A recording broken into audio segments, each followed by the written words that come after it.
नमस्कार, मैं डॉक्टर अर्चना, प्रोक्टोलॉजिस्ट और you can say general consultant. आज आप लोगों के बीच में आई हूँ एक बहुत ही आम टॉपिक को लेके। ठीक है, क्योंकि आजकल का लाइफस्टाइल आपको पता है पहले के कंपैरिजन में बहुत अलग है, जिसकी वजह से जो होने वाले रोग हैं वो भी काफ़ी अलग हैं। ठीक है ना, या फिर हम ऐसा कह सकते हैं कि दिक्कतें ये पहले भी होती थी, लेकिन आज के टाइम में उनका जो रेट है वो बहुत ज़्यादा बढ़ गया है। ठीक है ना, तो उन्हीं में से एक जो सबसे common problem as a proctologist जो मैं देखती हूँ वो है गुदा रोग। गुदा रोग कॉमन लैंग्वेज में आमतौर पे जनरली बोलते हैं, या फिर इसे ही अगर हम मॉडिफाई करके इंग्लिश में बोलना चाहें तो बोलते हैं एनोरेक्टल डिसऑर्डर्स। तो एनोरेक्टल डिसऑर्डर्स कोई एक दिक्कत नहीं होती है। ठीक है, 4 से 5 जो बहुत ही आमतौर पे दिक्कतें होती हैं जो जनरली पेशेंट्स को मिलती हैं।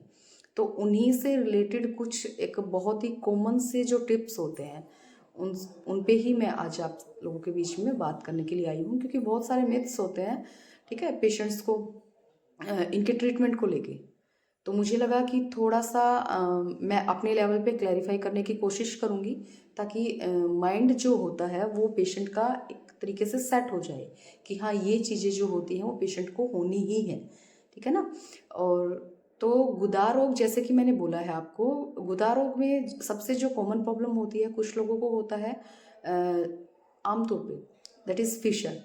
फिशर या फिर जनरल जैसे कॉमन जो पीपल्स होती हैं वो अलग अलग टर्म्स को नहीं समझ पाते हैं। ठीक है, तो उनके लिए सिर्फ एक ही होती है कि सोच पे होने वाली दिक्कत जो भी हो, फिर भले ही वो खून आए, दर्द आए, यानी कि कोई भी डिस्कम्फर्ट होता है तो वो एक कॉमन लैंग्वेज में बोल देते हैं कि भाई गुदा रोग है ना। लेकिन वही मेडिकल टर्म्स के अंदर थोड़ा थोड़ा सा इनके अंदर डिफरेंस है कि आपको कौन सी दिक्कत ज़्यादा है, उसके बेस पे उनको थोड़ा सा क्लासीफाई कर दिया है ना, डिफ्रेंशिएट कर दिया है।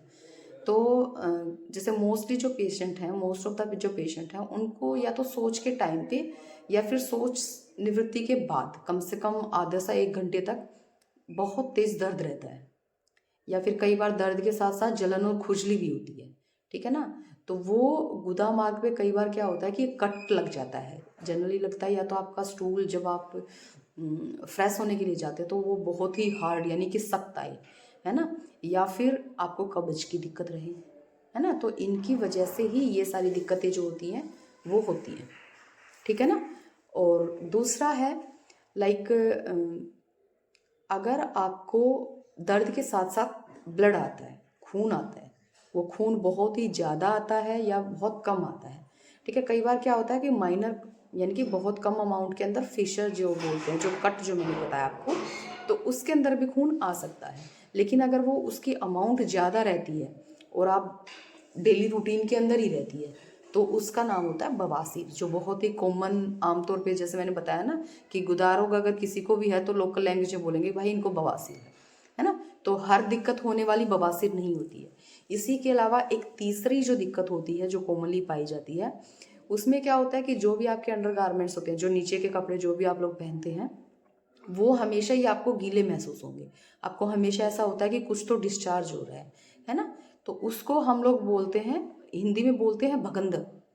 ठीक है, और इंग्लिश में उसी को फिस्टुला बोला जाता है। तो उस भगंदर में क्या होता है, उसके अंदर खून बहुत ही रेयरली दिखाई देता है। ठीक है, लेकिन जनरली आपको या तो पानी जैसा सिक्रेशन मिलेगा या फिर आपको दिखेगा कि पस जैसा कुछ तो सिक्रेट हो रहा है, कि हमेशा ही गीलापन लग रहा है।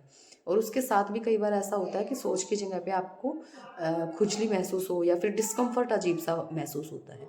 ठीक है ना, तो उसको हम बोलते हैं भगंदर। एक ऐसा ही इसी के साथ एक बहुत कॉमन और चीज़ें पाई जाती हैं, वो थोड़ा सोच के रास्ते से थोड़ा सा ऊपर, यानी कि बैक जहाँ पे हम लोग बेल्ट वगैरह लगाते हैं उस रीजन से लेके और सोच के रीजन में बैक बैक साइड में। ठीक है, मॉडर्न लैंग्वेज में हम इसको या फिर हम लोग साइंस की लैंग्वेज में सैक्रल रीजन बोला जाता है। ठीक है, तो आपको वहाँ पे या फिर बहुत ही कॉमन भाषा में अगर मैं समझाऊं कि जहाँ पे बैक साइड में हमारे बेल्ट का पोर्शन होता है वो, है ना, प्लस नीचे वाला जो सोच का रास्ता होता है, इन बिटवीन कहीं भी हो सकता है, इसके बीच में कहीं पे भी आपका ऐसा लगेगा कि मुझे दर्द हो रहा है, बीच बीच में सूजन जैसा महसूस होगा, बैठने उठने में आपको प्रॉब्लम होगी और वहाँ से ऐसा लगेगा कि कुछ तो निकल रहा है ना। तो उसको भी हम जनरल भाषा में बोलते हैं नाड़ी बर्न। ठीक है, और मॉडर्न भाषा में उसको बोल देते हैं हम पाइलोनाइडल साइनस। तो ये कुछ बहुत ही आमतौर पर होने वाली दिक्कतें होती हैं जो आज के टाइम पे बहुत कॉमन हो गई हैं। ठीक है। अच्छा, इनका ट्रीटमेंट ऐसा है कि आजकल क्या है कि यूट्यूब पे भी बहुत सारे नुस्खे वगैरह डॉक्टर्स भी या फिर वैद्य होते हैं, है ना, या फिर जिनको भी भाई नॉलेज होती है तो वो लोग देते हैं। अच्छा, मैं ये नहीं कहूँगी कि वो नुस्खे जो होते हैं वो काम नहीं करते हैं। डेफिनेटली कुछ लोगों को काम करते होंगे, लेकिन ये जो दिक्कतें जो मैंने कुछ बताई हैं, इन दिक्कतों की अलग अलग ना क्लासिफिकेशन होती है, जैसे शुरुआत से लेके और सीवियर स्टेज में। तो हो सकता है जिस बंदे को स्टार्टिंग फेज हो उसके अंदर जो जनरल माइल्ड नुस्खे जो जैसे बताए जाते हैं, जैसे मैं भी अपनी वीडियोस में काफ़ी बताती हूँ, है ना, तो वो हो सकता है काम कर जाए। लेकिन मेरी राय आप लोगों को यही होगी, अगर आप में से किसी को भी इस तरीके की दिक्कत है तो एक बार आप स्पेशलिस्ट यानी कि प्रोक्टोलॉजिस्ट से जाके एक बार चेकअप जरूर कराएं, ताकि आपकी हाल फिलहाल जो भी प्रॉब्लम है उसकी स्टेज क्या है, लाइक वो प्राइमरी है या सेकेंडरी है। क्योंकि कई बार क्या होता है ना कि आप लोग जैसे यूट्यूब को ही फॉलो करके ट्रीटमेंट लेते रहते हैं, वो कुछ टाइम के लिए हील हो जाता है ना, कुछ टाइम के लिए आपको इफेक्ट लगता है, देन फर्दर फिर से आपको दिक्कत होती है। तो ऐसे में क्या होता है कि आप उस चीज़ को और ज़्यादा बढ़ा देते हैं। ठीक है ना। तो ये कुछ दिक्कतें ऐसी हैं कि अगर कई बार अगर मान लो आप प्राइमरी स्टेज पे ही अगर पर्टिकुलर प्रोक्टोलॉजिस्ट के पास अगर जाते हैं तो आप लोगों को जनरली सर्जरी की नीड नहीं होती है ना। तो आप इस चीज़ का हमेशा ध्यान रखें, जब भी अगर आपको इस तरीके की कोई भी दिक्कत हो तो एटलीस्ट एक बार आप फिजिकली जाके चेकअप जरूर कराएं, एक बार अपने डॉक्टर से कंसल्ट जरूर करें कि आपको दिक्कत क्या है ना। हर चीज़ का ट्रीटमेंट ना तो नुस्खे होते हैं और ना ही सर्जरी होती है। तो एक बार आप इनके जो भी स्पेशलिस्ट हैं एक बार अपने नियर बाय उनसे जाके जरूर कंसल्ट करें। Thank you.